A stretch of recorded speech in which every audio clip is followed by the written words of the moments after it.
송은재TV입니다.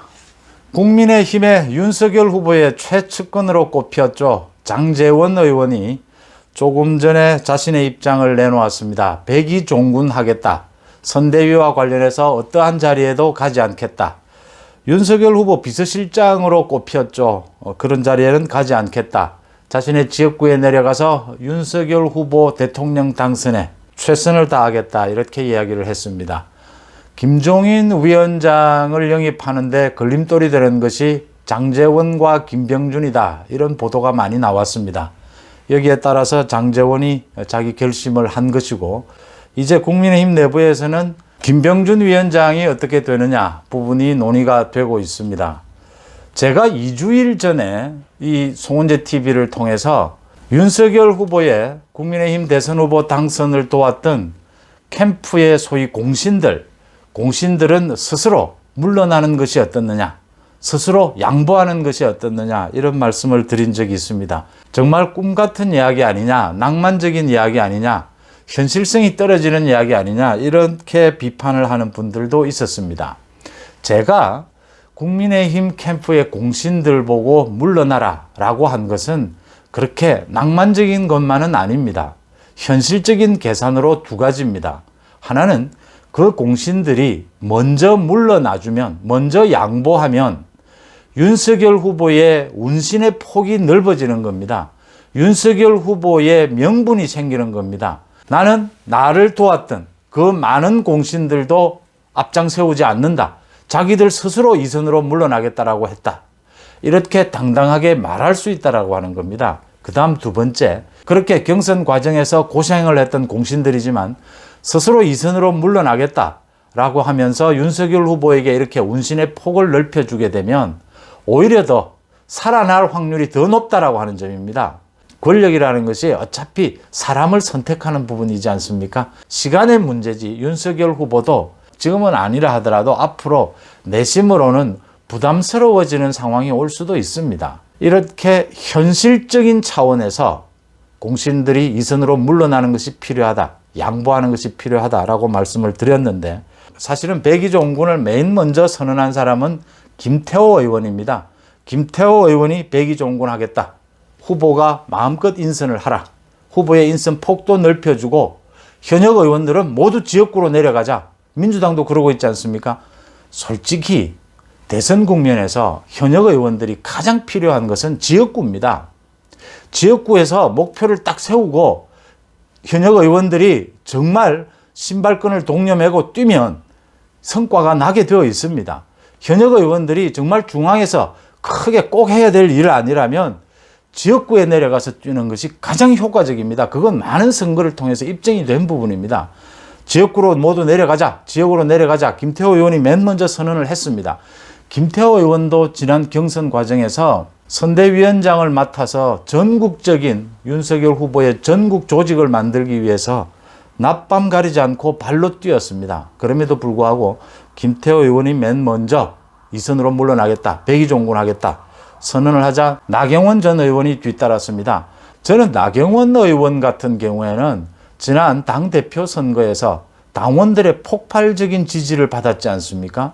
지금 중도 외연 확장이 중요합니다. 하지만 윤석열 후보에게 몰표를 안겨준 당원들의 의견을 집합시키고 당원들의 대표성을 가질 누군가는 있어야 하지 않겠습니까? 그런 인물로 저는 나경원 전 의원이 가장 적합하다. 나경원 전 의원 같은 경우에는 공동선대위원장을 하는 것이 맞지 않느냐.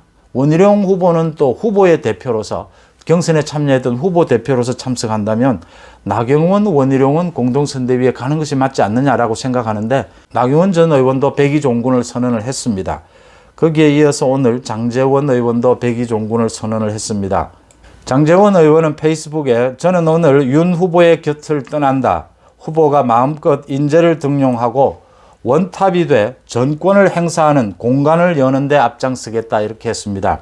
그런데 장제원 의원이 오늘 페이스북에 올린 글, 후보가 마음껏 인재를 등용하는 데 공간을 열어주기 위해서 백의종군하겠다. 이까지면 됩니다. 원탑이 돼 전권을 행사하는 공간을 여는 데 앞장서겠다. 이런 말은 필요가 없습니다. 장제원 의원이 화이팅도 좋고 아이디어도 많고 굉장히 적극적이고 좋은 점이 굉장히 많습니다. 그런데 이게 지금 김종인을 겨냥한 말로 들릴 수밖에 없습니다. 대선 후보가 원탑입니다. 대선 후보가 전권을 행사합니다. 김종인 위원장의 상황 이런 얘기가 나오는데 그건 민주당에서 공격하는 논리입니다. 주로. 어떻게 해서 대선 후보를 앞지르는 상황은 있을 수가 없습니다. 중요한 것은 대선 후보는 대통령이 되기까지는 끝없이 겸손해야 합니다. 국민 한 사람 한 사람이 사실은 대선 후보의 상황입니다. 모두가 상황입니다. 대선 후보는 끝없이 겸손하고 끝없이 고개를 숙여야 합니다. 김종인 위원장이 정말 얼토당토 않는 그런 많은 것들을 내세웁니다. 그래도 굽힐 때는 굽혀야 합니다. 이런 부분까지 얘기할 필요는 없었다라는 부분을 지적을 하고요. 장제원 의원에 이어서 아직도 더 많이 있습니다. 캠프의 공신들이라는 사람들 많이 있습니다. 다 내려놓고 백의종군 하겠다라고 하고 주로 현역 의원들이 많으니까 모두 지역구로 내려가겠다. 지역구로 내려가서 한 표라도 더 끌어모으겠다. 윤석열 후보의 공간도 넓어지고 윤석열 후보의 정말 깊은 뜻에 부합하는 것일 수도 있고 그렇게 한다고 해서 중앙에 필요한 인물이라면 능력이라면 윤석열 후보가 부르지 않을 리도 없다. 정말 현실적인 계산일 수도 있습니다. 그런 부분을 말씀을 드리고요. 그 다음 김병준 위원장 부분을 어떻게 하느냐. 지금 국민의힘 일각에서 김병준 위원장이 사퇴를 해야 김종인 위원장이 총괄위원장으로 들어오지 않겠느냐. 지금 뭐 분위기를 만들어야 하지 않겠느냐.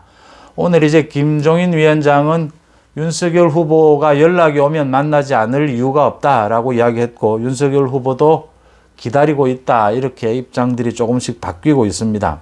김병준 위원장이 사퇴까지 해야 하느냐. 김종인 위원장이 어째야 되느냐. 이 부분 제가 말씀을 드리겠습니다. 제 댓글에서 정말 고맙습니다. 댓글. 제 방송을 봐주기도 하고 댓글까지 달아주니까 저로서는 얼마나 고맙습니까? 제 댓글에서 많은 분들이 김종인 위원장, 이준석 대표에 대해서 좀 시원하게 비판 좀 할 수 없느냐. 왜 편을 드는 것 같으냐. 이런 말씀을 하시는데 김종인 위원장이 비대위원장을 할 시절 특히 재보궐선거에서 안철수 후보에 대해서 김종인 위원장이 보인 태도 정신이 이상하다라는 정도 제가 정말 혹독할 정도로 비판을 했습니다. 송원재 TV에 그대로 기록이 남아있죠. 이준석 대표에 대해서도 혹독할 정도의 비판을 제가 아끼지 않았습니다. 저도 바보가 아닌 이상 댓글을 달아주시는 분들에 맞춰서 김종인 위원장, 이준석 대표 시원하게 까고 싶습니다. 뭐 시시콜콜한 것까지 비판을 하자면 끝도 한도 없을 정도로 많이 알고 있고 시리즈로도 해낼 수 있습니다. 제가 걱정하는 것은 현실을 잘못하면은 좀 왜곡할 수도 있다.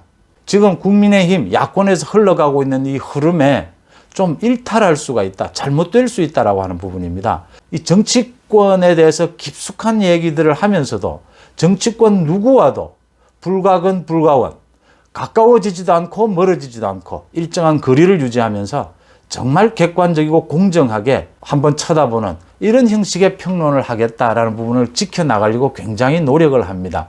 그러니까 송원재 TV는 송원재 TV의 이런 개성이 있다는 말씀을 드리고 지금 이 대목에서 이준석 대표를 끌어내리자. 저도 이 끌어내려야 된다고 생각한 게 여러 번 있습니다. 현실적으로 끌어내릴 방안이 뾰족하지 않은데 이 끌어내리자는 말을 계속하는 게 현실을 왜곡하는 것일 수 있다. 오히려 부작용만 만들 수 있다. 김종인 위원장 필요 없다. 김종인 위원장을 내치고 가자. 얼마든지 할 수 있습니다. 내쳐도 다른 방법이 나옵니다.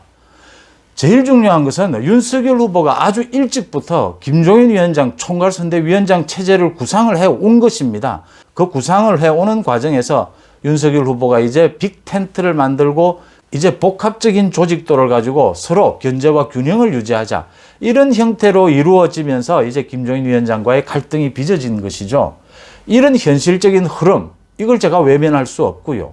또 정권 교체를 위해서 김종인 총괄이든 아니면 김종인이 고문을 맡든 아니면 이 선에서 김종인이 돕든 어떤 형태로든지 김종인 위원장은 윤석열 후보와의 관계를 보나 뭘로 보나 능력으로 보나 김종인 위원장은 대선 선거판에서 활용해야 한다라고 하는 부분이 정권 교체에 의해서 필요하다.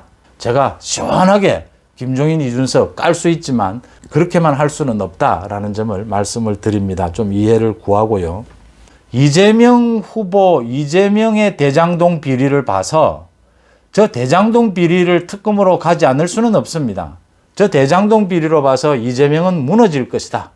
그래서 굳이 지금 야권에서 많이 나오고 있는 이야기입니다. 제 댓글에서도 많은 이야기를 합니다. 굳이 많이 이길 수도 있는데 또 당원들이 나서서 몰표를 주면서 윤석열 후보를 지켜냈는데 이렇게 똘똘 뭉치면 이재명을 이길 수 있는데 뭘 굳이 중도 외연을 확장한다고 하느냐, 박빙의 승부를 예상하고 김종인처럼 저렇게 목리를 부리는데 끌어들이려고 애를 쓰느냐, 이런 말씀을 하는 분이 있습니다.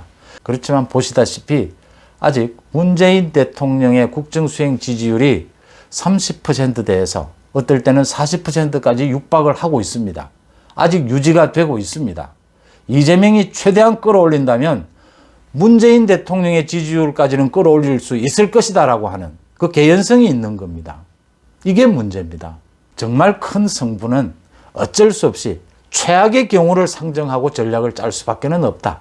이런 점을 여러분들에게 말씀을 드립니다. 김병준 상임선대위원장까지 물러나야 하느냐, 김종인 총괄이 들어오기 위해서 저는 이거 반대합니다. 김병준 상임선대위원장까지 물러날 필요는 없다고 봅니다. 김종인 위원장이 이제 연세로 보나 국가에 대해서 봉사하는 것 마지막 기회일 수 있을 겁니다. 김종인 위원장이 입버릇처럼 말하는 것이 있지 않습니까? 나는 자리를 탐하지 않는다. 내가 뭘 바래서 들어가는 것 아니다. 내가 필요한 그 부분을 일을 하는 데는 이 정도 조건은 갖춰져야 일을 할 수 있지 않겠느냐. 그 조건을 말했을 뿐이다. 김종인 위원장도 이제 그만했으면 윤석열 후보도 좀 미안해하는 부분이 있었지 않습니까? 그러니까 지난주 토요일 날 김병준 위원장 손을 잡고 김종인 위원장한테 인사하러 간 거는 좀 미안하다, 양해해 달라라는 것 아닙니까? 자기가 좀 김종인 위원장의 뜻을 알면서도 자신이 생각하는 빅텐트로 가기 위해서 좀 밀어붙인 게 있지 않습니까? 그러면 김종인 위원장도 여기서 툴툴 털고 몇 가지 문제들이 해결이 되면 수락하는 것이 맞다. 저는 이렇게 봅니다. 정말 인생에서 마지막이 될지도 모를 능력을 발휘할 수 있는 이 기회를 놓쳐서는 안 된다. 그리고 김병준 상임위원장, 제가 보기에 김병준 상임위원장의 스타일상 그 정책에도 굉장히 밝고 선거를 많이 해본 경험은 없습니다. 김종인 위원장이 총괄 선대위원장으로서 일을 해가는데 정말 나쁜 마음을 먹고 견제를 하겠다라는 게 아니라면 크게 걸림돌이 된다, 크게 문제가 된다 생각지 않습니다. 개인적으로 서로 비난을 하고 했던 부분은 개인적으로 한번 털 필요가 있다. 또 중요한 것은 대선 국면의 중심은 윤석열 후보지 않습니까? 윤석열 후보를 보고 전부 돕기로 나선 것 아닙니까? 그런 차원에서 김병준 상임위원장까지 사퇴를 해야 하느냐라는 부분에는 동의할 수가 없다라는 부분을 말씀을 드리고, 언론에서 김종인, 김한길, 김병준을 삼김체제다라고 하는데 삼김체제 아닙니다. 김종인이 월등한 원톱이고요. 이제 김병준 위원장도 자기의 역할을 충분히 할 수 있고 김한길 위원장도 나름대로 외연을 확장하는 데 역할을 할 수 있을 것이다. 얼마만큼 역할을 할 수 있을지는 사실 좀 지켜봐야 되는 부분이지만 윤석열 후보도 많은 부분들을 고민했지 않겠느냐, 이런 부분에서 윤석열 후보의 선택에 별다른 큰 문제가 발견되지 않는다면 지원해 주는 것이 맞지 않겠나, 이렇게 보입니다. 송은재 TV 마칩니다. 고맙습니다.